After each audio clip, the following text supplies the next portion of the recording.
After 1 week, ngayon po titimbangin na naman si Rhonda kasi nung nakaraan po na unang beses namin siyang dinala sa vet, ang timbang po ni Rhonda ay 7.29.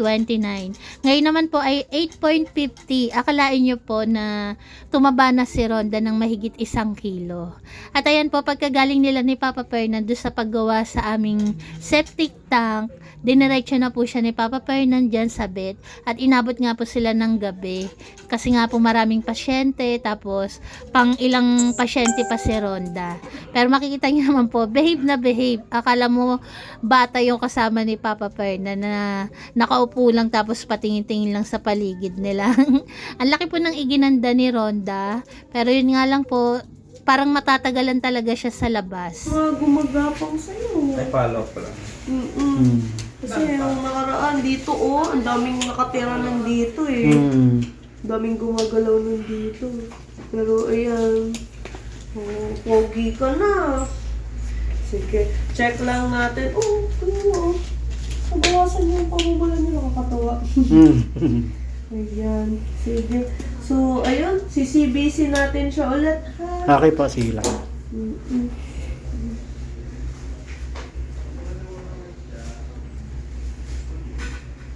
Sugat.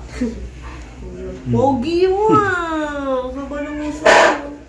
Ayan. Kasi last time, alam ko mataas yung WBC na last time eh. Ayun, so 34. Tapos may anemia din siya. Sige. Sana maging okay na para mabaksin na. Opo eh, para mapabakunahan niya eh, no? Pero ito, magpapahinga muna siya sa antibiotics. Pag okay na yung dugo niya, papahinga muna siya sa antibiotics. Let's say mga 5 to 7 days bago tayo magbabakuna sa kanya. Okay po, sige. Kasi galing siya sa antibiotics. Okay. Ayan, kukuhanan lang ng dugo. Ito pa, ano ulit pa, okay. Uy, very good naman yun.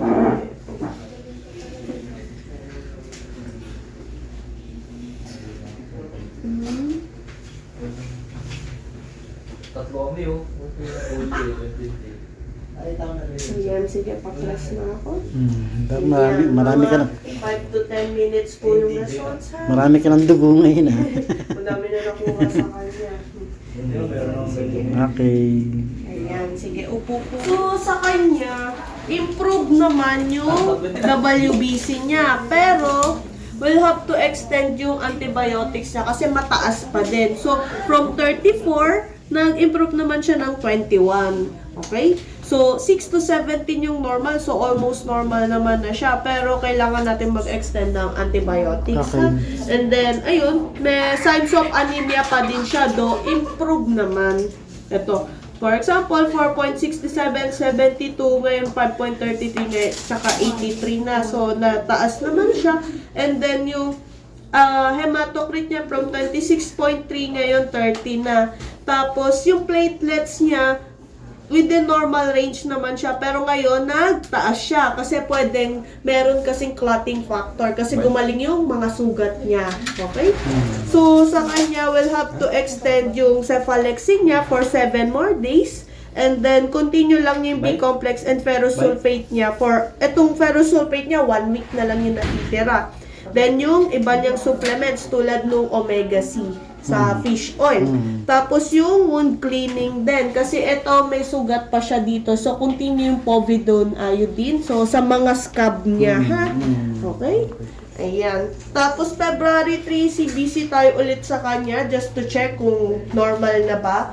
And then, ayun, if ever na normal na siya doon, February 3, 4, 5, 6, 7, 8. So, possible 8 to 10, February 8 to 10, pwede siyang mabakunahan kung normal na yung CBC niya sa February 3, ha? Okay pa, okay. Okay? Ayan. Okay. Siguro mag-aabay na lang kasi ubos na yun. Naubos niya? Oh, okay. Sige. Dalawang Sulat ko na lang sige yung po. sepa niya, ha? So, ito, cephalexin. Ano ngayon sa sepa niyo? 7 ml. 7 ml siya nun eh. Check ko lang yung preparation niya. Okay po. No. Ah, yung size? Okay kasi Parang ano to, 125, Large 125. Okay. Nasa reseta naman na 2 bottles yung ano naman. Okay, sige. Bye. So, kahit di ko na to sulat. Okay pa. Nasa reseta naman pala. Okay, sige. Sige. Okay po. Ayan. Okay. Pero mag-avail na lang po ako. Baad na lang ako ng sepa sa kanya, ha? Sige, Doc. Ayan. Yan. Good evening po sa ating mga Kabarako family. Ngayon po, pauwi na po kami ngayon ni Rhonda dahil tapos na po yung kanyang CBC, yung kanyang follow-up check-up, tapos na. Nagkaroon naman po siya ng magandang improvement, may mga magandang improvement din po sa kanya.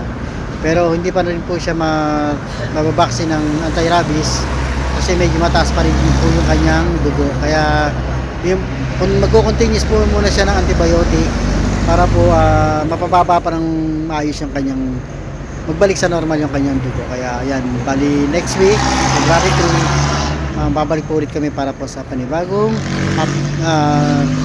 follow up ni Sir Rhonda. Ayan, maraming salamat. At ito po ang update po kay Rhonda. God bless.